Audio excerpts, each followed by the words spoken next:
Hi, I'm Fahim Karim, Dean and Vice Provost of Graduate Studies. I'd like to extend my warmest welcomes to all SGS alumni who are joining this year's homecoming festivities.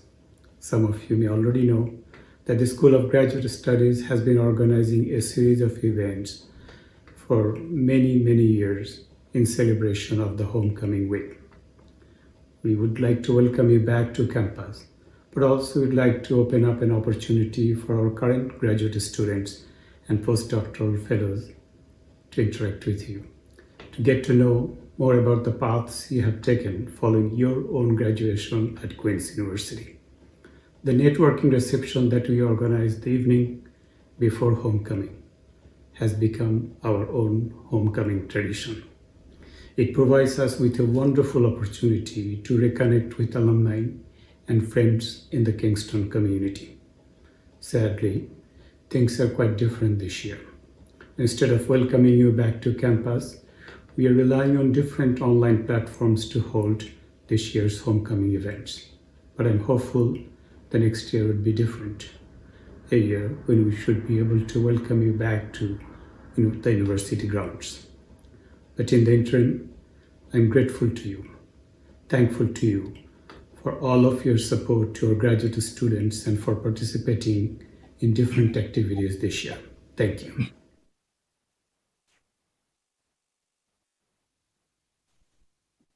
Good evening, and welcome to tonight's School of Graduate Studies homecoming panel presentation. I'm Chris DeLuca, one of the Associate Deans at the School of Graduate Studies, and I'll be your host this evening. While this year's event might be a little different than in years past, it is a pleasure to be with you this evening. I'm also delighted to be here with three outstanding panelists and three Queen's alumni, who I'll introduce to you shortly. However, before I do that, I want to acknowledge that Queens is situated on the traditional Anishinaabe and Haudenosaunee territory. We are grateful to be able to live, work, and play on these lands.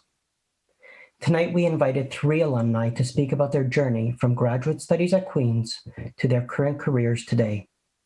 The concept of journey is particularly poignant at this time, which roots back to the word travel. At a time when we are physically limited in our capacity to travel, we are nonetheless so deeply called to continue our journeys to effect social change. Tonight, then, we consider how the three panelists have traveled through their academic and professional journeys to create positive impact within the communities they work. Each panelist will take a few minutes to introduce themselves and talk about their journey, and then we'll open the floor up to you, our audience, and we'll invite you to ask them questions and use the chat function to do that. Towards the end of our evening together, our Vice Principal of Advancement, Karen Bertrand, will join us to send her regards. This evening, we have alumni joining us from all over the world, and we'd like to get to know you a little bit better before we jump into our panel. I'm curious to know where you're joining us from. Please feel free to take a moment and write your location in the chat function. I'll check it out on my phone here. So take a moment and let me know where you're tuning in from.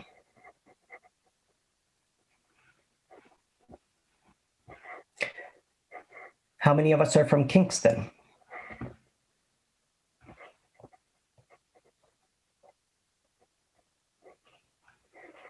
I see some from Toronto.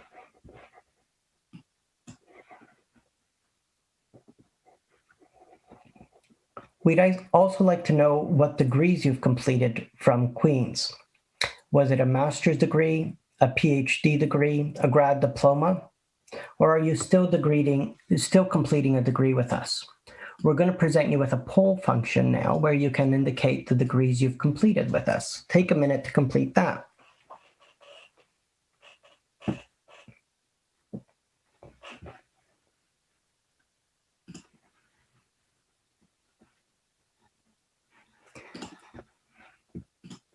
Great. So we have a number of people from various degrees and backgrounds, just showing the diversity of our Queen's alumni population. So now that we've gotten to know you a little bit better, let's get to know our panelists. I'd like to introduce to you our three outstanding panelists. The first one, Dr. Veena Rawat, the President and CEO of Expert Strategies, a consulting firm advising national and international entities on telecommunications policies and regulations.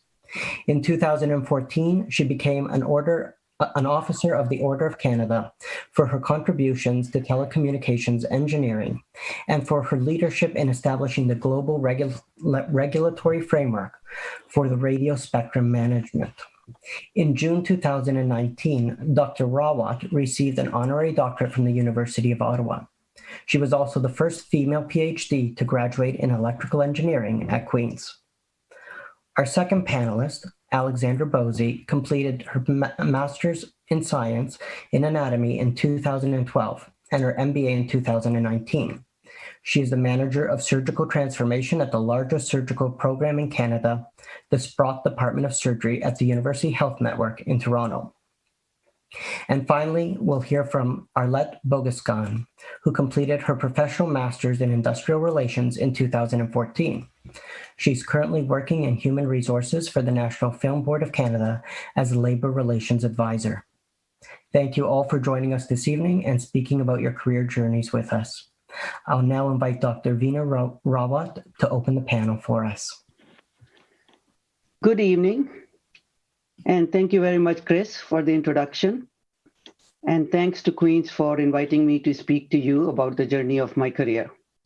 Let me say right at the outset, so that I don't forget, that how fortunate I consider myself to have graduated from Queen's. And in all honesty, I owe my whole career, my professional life, to what I did at Queen's and at what Queen's had to offer to me. I'm sure most of you feel the same way, whether you're working now or will be joining us in the workforce soon. So the journey of my career is very long. Believe me, I have had 46 years and still continuing. No, I'm not 100 years old. I started my career when I was 7 years old, and I hope some of you have some smiles on your face.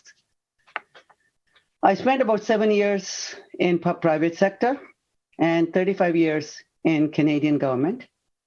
And since last 4 years, I'm having my own company, consulting firm, as you heard, part of my background in telecommunication policy and regulation.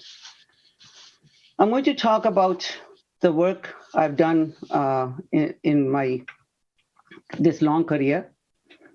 And let me start by saying that when I did my PhD at Queen's, it was very normal for me to think as a postgraduate student to have a career in a university or in a research lab, research organization. That's what I always wanted. However, in mid-70s, there were not many opportunities in the universities. And I knew that before even applying for the jobs, because my husband was a PhD from a year before from Queen's, and he had applied at many universities. So we had some experience with that. But I was fortunate enough that before I even considered applying for jobs, it turned out that one of my colleagues at Queen's, who had also graduated a year ahead of me from his PhD in electrical engineering, and had moved to Ottawa and was working for a private company, and he had started to work in the area of my PhD thesis. Well, he offered me a job because that was related to my thesis, and he knew I was at Queen's. And you will ask, well, while that started my career, you will say, how did he know about what I was working on, what was my PhD thesis? He was in a totally different group, totally different team, no connection with my supervisor, different subject matters, because as you can see, electrical engineering is a very wide field. Well, all I can tell you is that we worked in Caruthers Hall. We had little cubby holes there, and we had a coffee room. And once a week, we had a responsibility of buying the donuts. I think it was Tim Hortons at that time. And we brought the donuts to the coffee room. And we all got together for coffee and donuts. And that was our networking opportunity. And that's how this colleague came to know about what I was working on, what I was doing on my PhD thesis. And you can see how the networking in Caruthers Hall, in the coffee room, started my career. So that's basically the point is that networking for career, starting your career, developing your career is extremely, extremely important. Now, as you know, in the context of networking, most of the time folks say, it's not what you know, it's who you know. Well, I say it slightly differently. It is what you know is important, but who you know is more important. And I hope I'm sure that most of us recognize that. The second thing about this example I'm giving you, the start of my career, is the flexibility I had to show. I mentioned as a PhD, my whole aspiration was that I will find a job in a university teaching, continuing to do research. And if the university job wasn't there, I will work in a research lab. This was a private company, mid-sized company, offering me a job in a very, very operational environment. Didn't look like an R&D. But I accepted the job. Why did I accept the job? As most of us know, it's the first job which is the most difficult to get. We are all in that vicious circle that when we apply for jobs, first job, the question is how much experience do you have? And then we say, well, we can't get the experience unless I have a job. So the point again is here that I had to be flexible, take the job. It was at least related to my thesis, although it didn't look like it was a R&D job, or definitely wasn't a teaching job associated with any faculty. I continued in this job for about 2 years. And believe me, I'm not going to give you the 46 years history here, but just to touch upon my career. Within 2 years, I felt that I needed a better balance, work-life balance. I felt that as a new young engineer in this company and trying to prove myself and being the only woman again, the pressures were enormous. And I was looking for a little bit of balancing in my life, balancing my personal life and professional life. To me, balance did not mean that I had to do 50-50. The balance just meant that I'll continue to do as much hard work as I was doing, but I was looking for a little bit more flexibility. Well, lo and behold, I saw this little ad in a corner of, a little bit more than a corner. I saw this ad in Globe and Mail about, at that time, the Department of Communications looking for a person with expertise in electromagnetic fields, which was my thesis or my expertise. I decided to apply, and lo and behold, I got the job. I was going to take the offer, and I did take the offer in the end, but talked to a few of my colleagues and friends and stuff, and I felt there was a negative perception, and I'm talking mid-70s now, negative perception about public service. I think we have come a long way, and that perception is changed. But there was that perception that, oh, you have a PhD from Queens, and now you should be working, in a R&D environment. You have achieved so much, and why are you going to public service? Anyway, my strong belief continuously was that it is the job, what you make of it. You shape it. If it relates to your area, that's great. And my only requirement was that the job has to be technology related and related to communications, telecommunications. So I considered this as a very good opportunity for myself, and I've never, ever regretted that thing. Well, the reason when I considered this as a good opportunity, or the reason I say I considered this as a good opportunity, was that when you're looking at a career, a job, you need to consider this as a package. Of course, salary and the financial aspects of it are very important, but you need to also consider what other opportunities, flexibilities, etc. it provides. And one of the things, obviously, I was looking for is the flexibility in my work environment. I can work as hard as needed, but flexibility in my hours. And this job was providing me that. As an aside, let me tell you, I checked everything, but I forgot to check what the contract was in terms of maternity leave. just to tell you how long we have come, and my female colleagues and both on the panel and in the audience should feel that we have come a long way. I checked the engineer's contract when I came to apply for mat leave. Well, there was nothing. The fathers were allowed a day off, and there was nothing about the moms because they did not expect women engineers at that time. Anyway, I took the day off regardless. Just to say that we have come a long way, and particularly for career development and jobs opportunities for my women colleagues in this. Okay, now, moving on then, I really looked into, within the public service, how to grow my career, what was the flexibility, what the career development was. That's really close to my heart, and I'm sure many of you who are already in workforce or are going to be looking for jobs are going to say, okay, do I stay in my job for the next 40 years, or how would I grow in my job? I do a lot of mentoring to a lot of young folks, more women, to get them in studying STEM or finding jobs in STEM. And one of my strong beliefs is that you want to do career development, it's always a two-way street.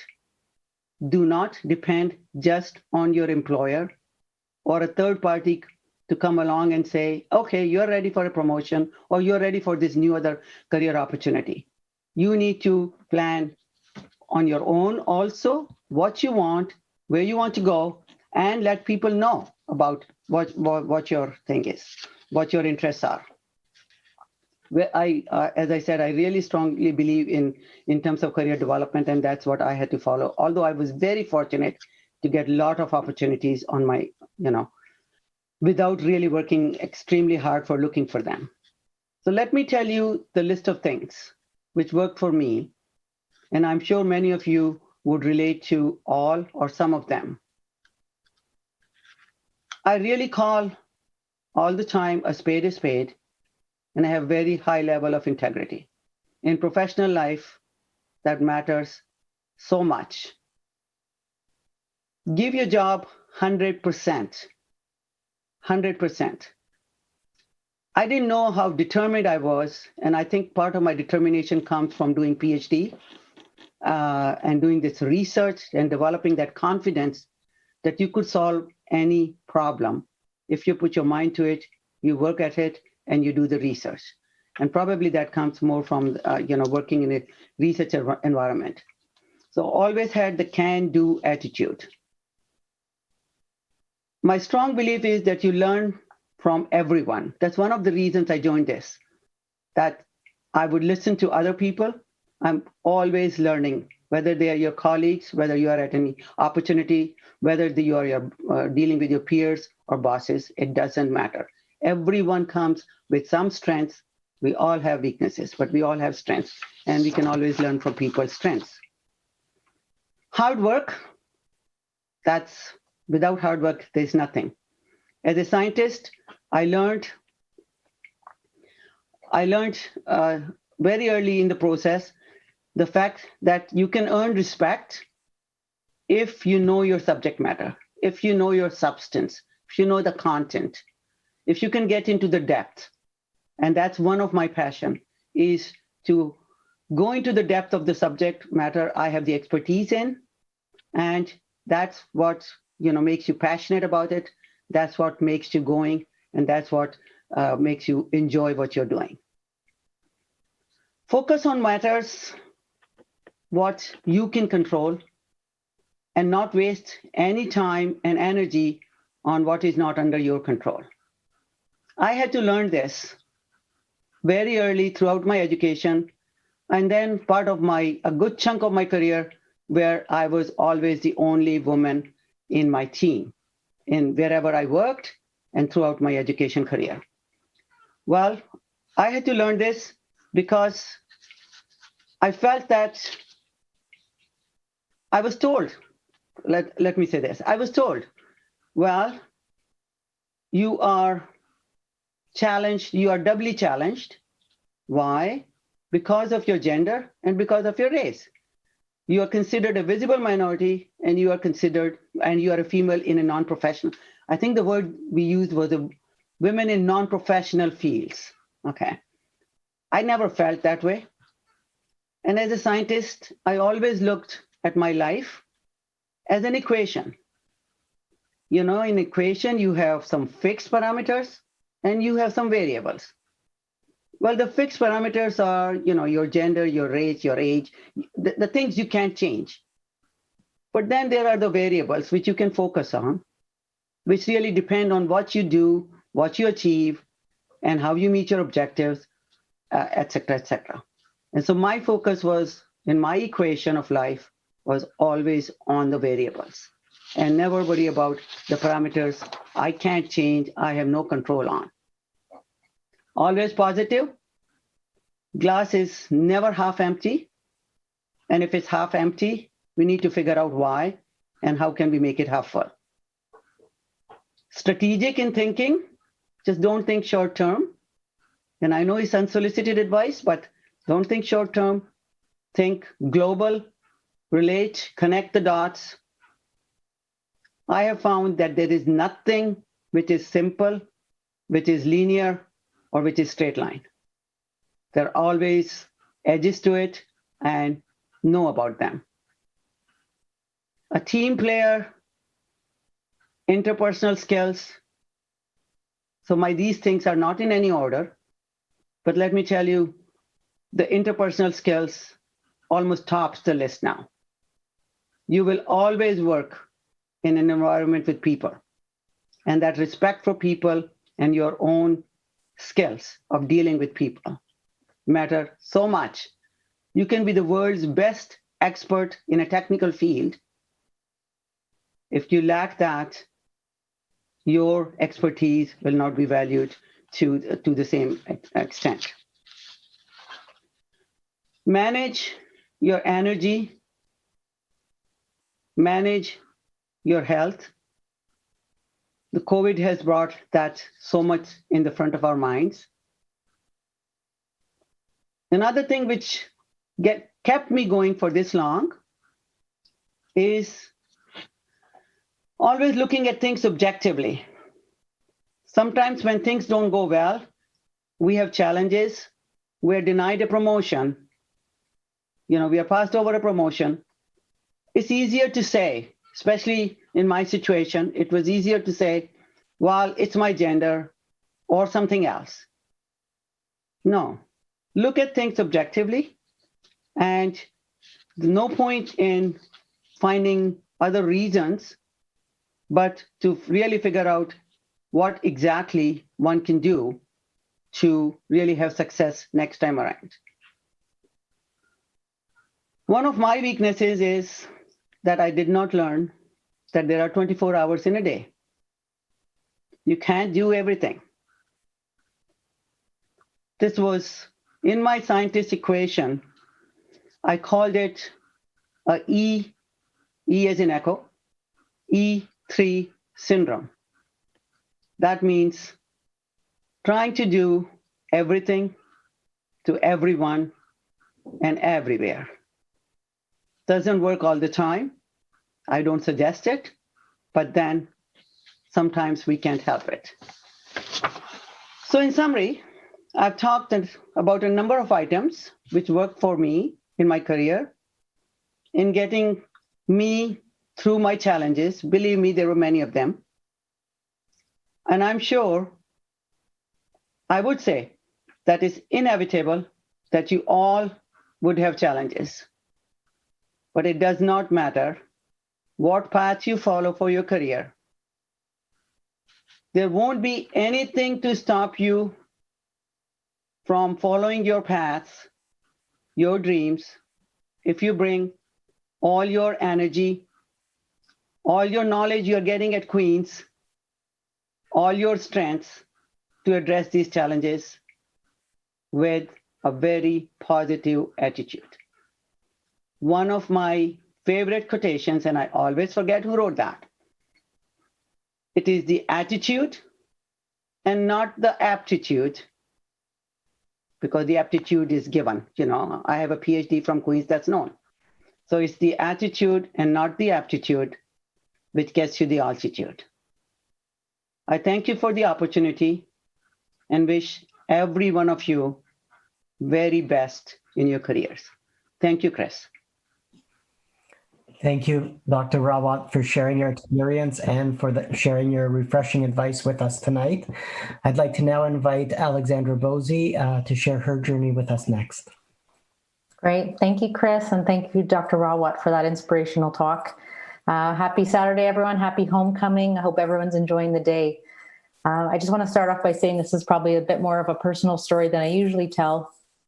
But as I go through my career path, something that you will notice is that, as Dr. Rawat was mentioning, and it was a perfect segue, is that it's definitely not a linear pathway. I've had a lot of changes and growth in my career over the past 9 years or so. And I'm still early on in my career, and I bet there'll be a lot more changes that I'll go through. But I think in general, my career journey, I knew science would always be a part of it. I knew that I was always interested in this field of expertise, and that's kind of where I wanted to go.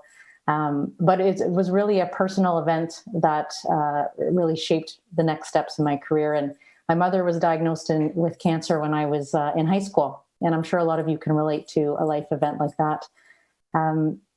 But really from that point on, I really focused in and honed in on the oncology sector. So I started to focus my research on that. I decided to do a master's of science and develop my skill set in that area so I could really change the way care is delivered for cancer patients, hopefully one day. So I graduated, as Chris mentioned, 2012 with my master's in anatomical sciences, and it was a great, unique experience where we were taught both, of course, the sciences, but also the educational component of, how to educate on different topics in the health sector.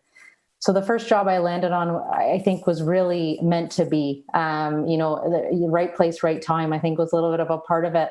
But I was responsible for educating both the public and physicians on cancer screening and the importance of cancer screening and health prevention at the time. So I used the educational pieces that I was taught, or in adult educational theories that I was taught in my master's, and applied them thoroughly within this job. But it was great that I could also take in my oncology experience and living experience into that world as well. But after the first couple of years working in that profession, I was given the opportunity to grow into a management position. And I was exposed into more of the acute care side of the healthcare sector. So I was working with one of the large acute care hospitals just west of me in Mississauga. And I was managing 5 different rapid diagnostic clinics, again, for cancer diagnosis. So I was able to make sure that the patient and the caregiver voice was always at the forefront of all the decisions we made when we were designing those clinics. And again, it was my experience of and what I learned with my master's, but also, of course, because I was a caregiver at one point in my life. But I thoroughly enjoyed that, and I really fell in love with hospital operations, being so close to the clinical content and working and leading with such diverse groups of individuals, from nursing to public health professionals to project managers. It was such a great experience. And a couple of years while I was in that role, my mother actually ended up passing away and succumbing to her cancer. So I took a step back, and of course it transformed my life quite significantly, both personally and professionally. So I reflected on, what I was doing within the healthcare sector and really where I was at that time. And I went back to work, and I still knew I loved what I was doing and I was making an impact. But it was almost a bit too close to home. And it was, I was, looking too insular at that point. It's like, what did I go through? What did we go through in that? And I thought, I need to take a step back. I need to look at the systems. I need to be systematic in my next steps. And rather than thinking of something at a micro level, I need to go a bit more macro. I need to push myself, and I need to gain some more skills. So from that experience, I did move on to another management role within the same hospital, which was great. And I was able to, again, utilize my network that I've established over the first maybe 3-4 years of my career at that point. And I did build on my hospital operational expertise outside of oncology, which was great. I worked with mental health, cardiac care, and surgery. And that was a really great opportunity to make some large transformative changes. And again, build some tools into that toolbox that I was slowly starting to carry and, lug along with me along the way. But, about a year and so within that role, so not too long, but just long enough, I realized, I said, you know what, I'm really missing that oncology, that purpose of why I came into healthcare and really where I wanted to be. So I took the chance. I left a permanent job, which I was currently in, and I took the chance to cover a maternity leave at a government agency. As some of you may know, it's called Cancer Care Ontario. Now it's Ontario Health with the changing government that just occurred. And I oversaw a program with surgical oncology.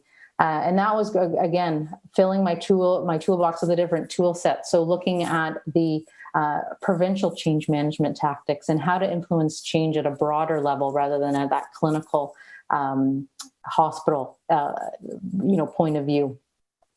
So I was able to influence from the funding reform that was occurring on, but also changing quality of care for surgery, again, across all the large and small hospitals in the province of Ontario.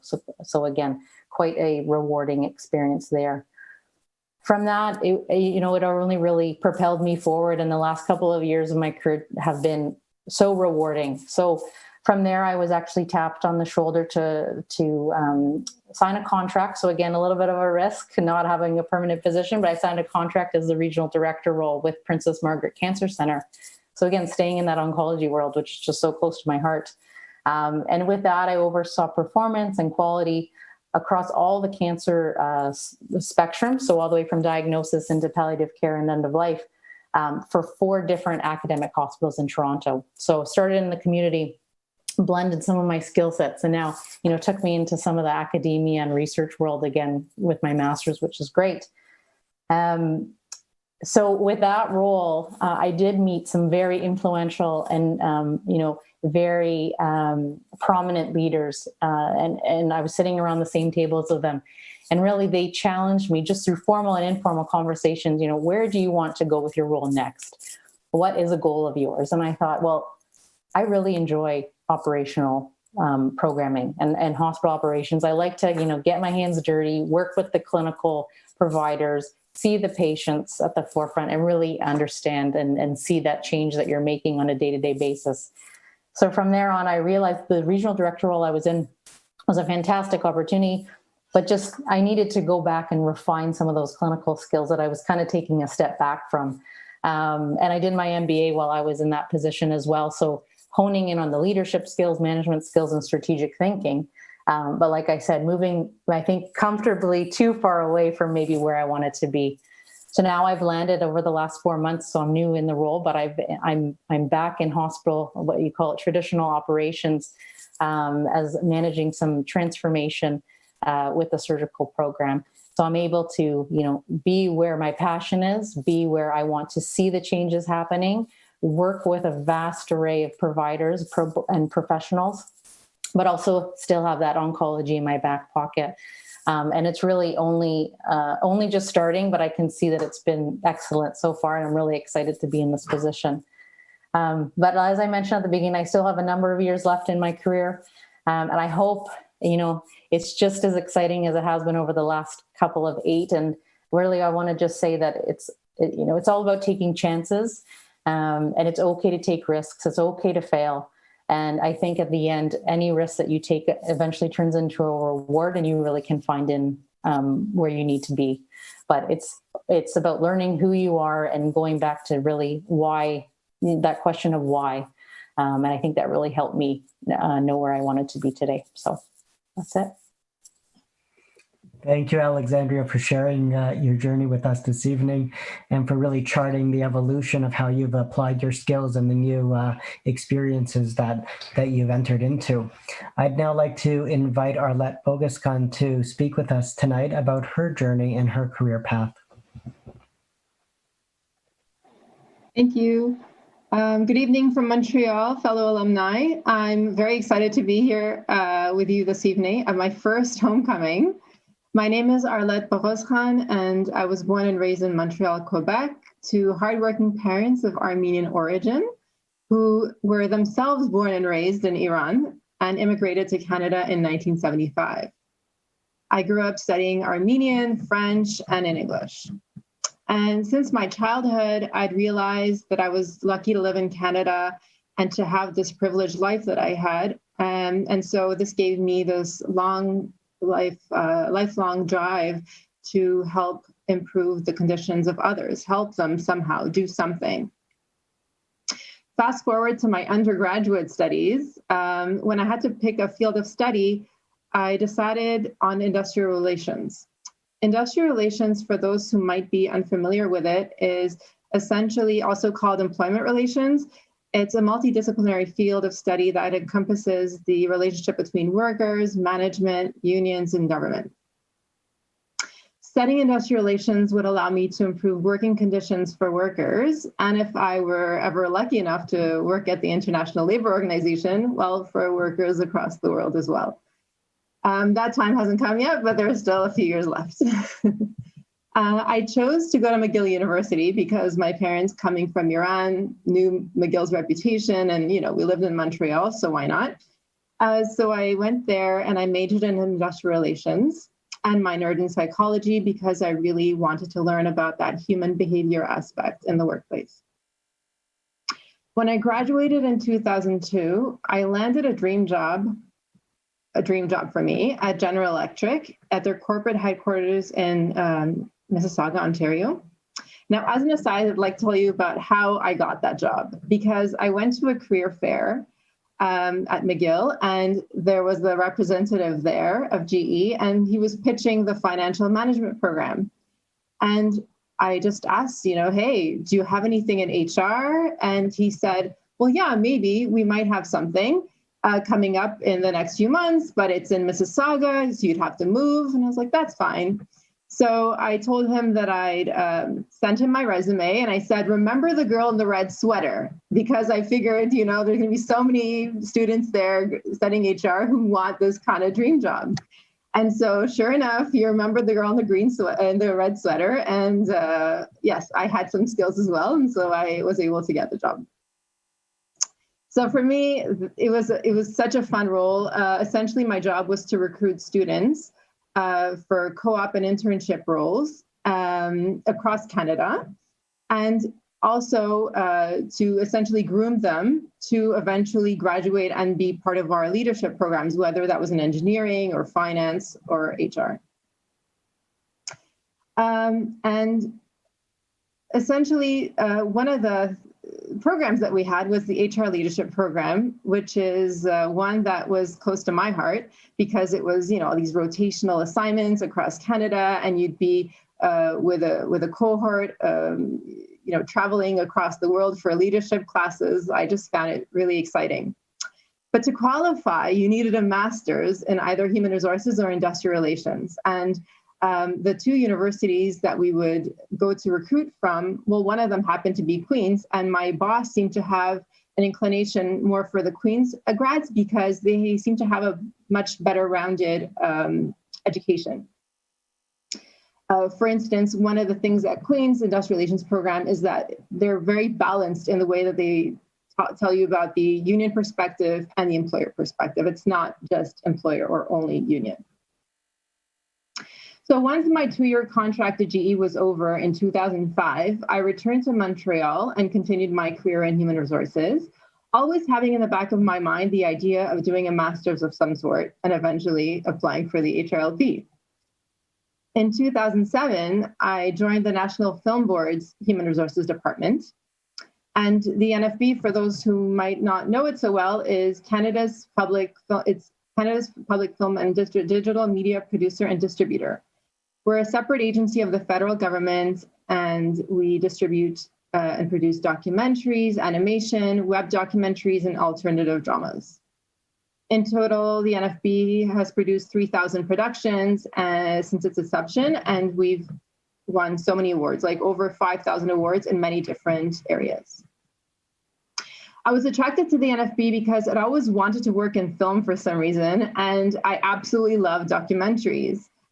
I love documentaries because they open our eyes to something new or to a different perspective and invite us to continue the dialogue after the film. So it just, is a continuous discussion. I started off in a staffing role at the NFB, and there I would do a lot of the administrative work, such as recruitment and supporting the performance management process. And then a few months later, I was promoted into roles in industrial relations, so my field of study. This meant that I would spend most of my time in collective bargaining, handling grievances, interpreting collective agreements, and writing and administering policies such as the prevention of workplace harassment and violence. My role also had a component of health, safety, and wellness. So I would sit on a health and safety committee and organize wellness activities. At the NFB, over 80% of our 400 employees across Canada are unionized. In addition to this, we have scale agreements with 8 artist associations or guilds. So my work required me to be very familiar with the issues that our employees and artists, which include directors, musicians, and technicians, that they were dealing with on a daily basis. Also, I'd have to watch our films regularly to understand references in meetings and to provide sound advice. That was kind of cool. A few years into that role, I found myself exclusively dealing with problems, whether it was to support a manager trying to redress an employee's poor performance, to handling a grievance because an employee felt like they'd not been treated properly, or because there was some disciplinary issue to handle with a manager. The negativity started to take a toll on me since I'm usually a very jolly person. I knew that I needed to shake things up a bit and do some job crafting. In around 2013, Queen's School of Policy Studies introduced the Professional Masters of Industrial Relations, whereby students could complete their studies from their home city and travel to Kingston once a month for classes. The students selected from the program tended to work in HR roles across Canada in different industries and holding different roles in HR. So it made for a really, really rich experience. I would say that in addition to the excellent professors and the diversity of the students, it was the quality of the education that was really outstanding for me.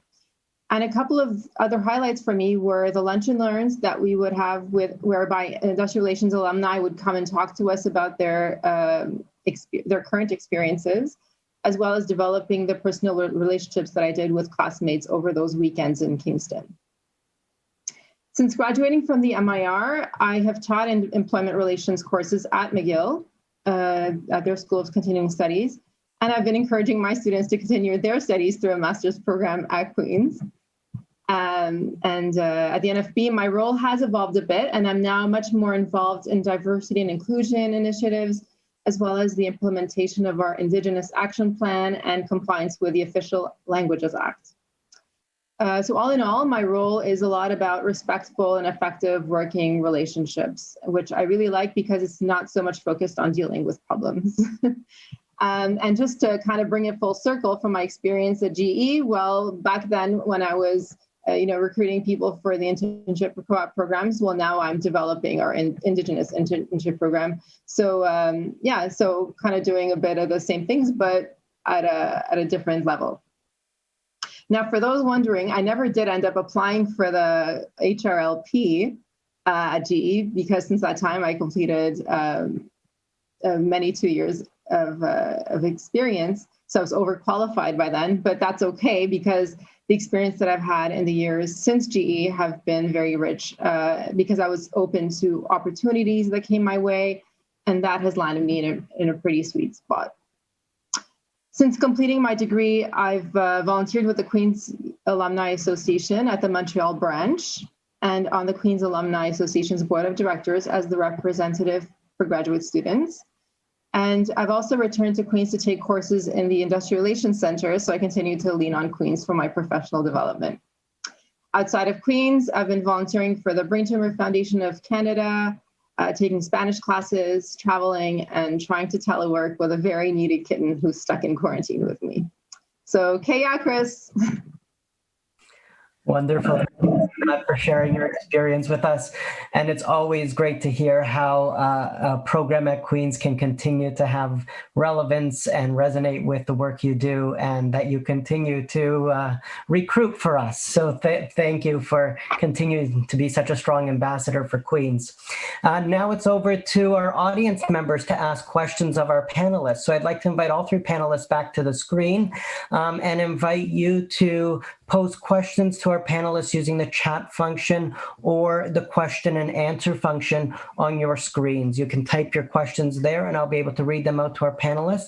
Be sure to direct your question to a panelist, or if your question is relevant to all panelists, you can also indicate that as well. To get us started with questions, I do have one to ask of all three panelists. And so maybe we can go in the same order that the panelists, in fact, responded on the panel. If you can think back to your graduation at Queen's from that day when you walked across the stage, and if you did that, what is one piece of advice that you wish you had as you began in the world of work after you left your graduate degree? So, Dr. Rawa, why don't we start with you?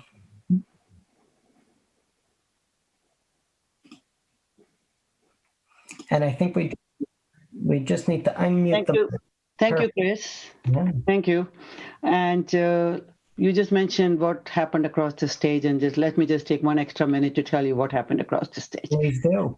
So, yes, so I didn't want to take that time earlier.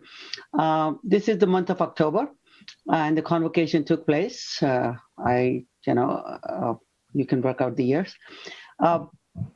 I was checked at my private company job to see whether I'm making to the convocation. And I said, yes. Why are they calling? Are they checking with every student? Anyway, fast forward, the convocation happens. You get your degree, and everyone knows how formal, how quiet, how wonderful that event is. And I'm coming down the steps of the stage, and 3 young women walk in front of me, stop me with a huge bouquet of flowers and a rolled up certificate. That event is still, vivid in my head. And basically the Dean of the Women's Graduate Studies has sent me the certificate and the flowers, and the bouquet, I can tell you, was heavy enough that I needed help to carry it. Mm-hmm. So anyway, coming back to what advice I would have liked at that point, first I have to say that I was very fortunate to work for a PhD supervisor, Dr. John Beal, who still lives in Kingston, very near the lake, who always, first of all, the fact that he admitted me in a PhD program, a woman, there was no one in the whole faculty, was a big deal. Then to encourage me to just be myself and never worry about, I can do whatever I need to do and I'm qualified. And that's the advice he always provided me, that just be yourself and you can contribute. I think the other advice I would have liked was this whole idea of when I was talking to in the last year of PhD, the professors become your friends, right? You socialize with professors because you're considered equals, almost equal. And the impression I was always getting, and it was getting more and more strong, that you should look for career opportunities in university teaching and R&D labs. At least at that time, we didn't have that many R&D labs. We have some more. But the advice I would have liked was, yes, you try that, but be flexible. Be flexible in as long as you can use what you have learned and what you what discipline you have learned. You don't have to be, I'm not working throughout my career, except for the first 2 years. I've not worked in my thesis area. The PhD was a discipline, learning to do research and problem solving. And I never expected that I will, work in my research area. So that impression that you're doing PhD and you're doing working, in a specific area, and for the rest of your life you'll be doing research there and teaching. I would have liked not to have that kind of not ingrained in my head, but quite a bit in my head. So be flexible and continue with your technology job. That would have been better advice for me. And that's what I had to do anyway in the end. Mhm. Thank you. Yeah, and it's so interesting now as we graduate, increasing numbers of students with PhDs, and as the job markets shift, how the necessity for flexibility increases exponentially, right? So really important advice there. Alexandra, what would you consider important advice as you walked across the stage? Well, I know the common theme, all of us were preparing to walk across the stage, was that we were so nervous that we would be hooded incorrectly. So I just want to say that happens naturally, so don't worry about that. No, but in all seriousness, I think another common discussion that we consistently had as we were closing in on our graduation was that, we're leaving our insular bubble of fun and education and creativity, and we're going out into this big, scary real world. And I think I can just attest that it only gets more fun from moving on. The world's a small place, so the individuals that you meet throughout your undergrad or your graduate career, you will come across ongoing, of course, as friends, but also as professionals and as colleagues. But also, just another thing is, a job description is a job description, and a position, a hiring position is a hiring position, and it's detailed in what the prospective applicant should look like. But honestly, with the skills that you've developed through your graduate program, you need to give yourself a lot more credit than you think you have as you're walking across the stage. And just don't be afraid to apply for jobs, even if you don't meet the 20 bullets that are listed on the job posting. So just take a chance and just have the confidence that you're going to get there, you're going to get something, and it's going to work out. So those are my couple comments. Thanks very much, Alexandra. And as someone who's done the hooding myself, it's just as nerve-wracking on the other side of the podium. But that's really important and powerful advice. And I'd just like to welcome Karen Bertrand, who has joined us, our Vice Principal of Advancement. Welcome, Karen, to our session. It's a pleasure that you are here and joining us this evening. I'd now like to turn it over to Arlette to share with us her piece of advice as she walked across that graduate stage. Thank you. Well, one thing I do remember from graduation was that I was very impressed with how well they pronounced my last name. So it was wonderful.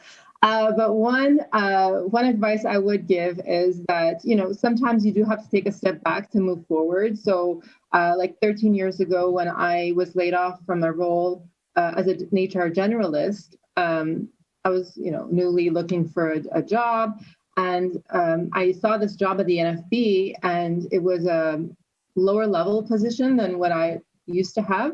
But I said, at least I'll be working in a bilingual environment, and I've been wanting to get back into that. And also I'd be learning a human resources information system, which would help me. So I said, I'll take the job until something better comes up. And so lo and behold, a few minutes, like 3 months later, I got one promotion, and then that snowballed into other promotions. So take a chance, do it, because it might lead to something more exciting for you if you do take a step back. So don't be afraid of that. Wonderful. Thanks, Arlette. And we do have a question from the audience here, and this one is directed to Alexandria, but I'd be curious to hear others talk about it as well. What was your first win that made you confident that you were on the right career path? And we know as well that, as new graduates from various programs, confidence is such an area of development for them. So what was those experiences and moments that really built confidence for you? I think, well, I can't recall an exact, big win right now. And, I don't want to bore anyone with a project story or, something that I've done. But I think just knowing and walking into work every day, being happy and being excited to enter into the doors. That's when I think I know I'm in the right path. Another thing too is just being challenged. If you're going and, through my career, you can see I've changed jobs a couple of times, but it's always just because I want to learn more. I want to do something next. What's next? So also walking in those doors smiling, but walking in those doors knowing that you're being challenged and that you're building yourself even more every day.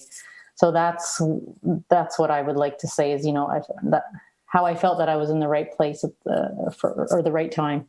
So yeah, being happy and being challenged. Yeah, those are good feelings. When we are going into work with a smile, we know we're usually on the right path, right? So, yeah. So that's certainly true. Arlette, did you want to speak to this one as well? Sure. Actually, when I was working at GE, I was thinking, wow, they actually pay me for this. I would do this for free. And it was just one of those jobs where you just want to do it all the time. Like you can't get enough of the work. And well, you got to learn to work-life balance. But it was really just so much fun doing it. And these days, when I think of, if I weren't working at the NFB in this particular role, what would I rather be doing? And I really can't think of much else because it's not necessarily going to be better. Unless if I got a job with some vacation company that just wanted me to sip mojitos all day on different resorts, I would totally do that. But otherwise, I'm pretty happy where I am. So that's what I think of from time to time. And it brings me back to, this is probably the right place for me. Yeah. When there's that strong synergy between our passions and our work, it really is a powerful and also confidence builder that we're on the right career path.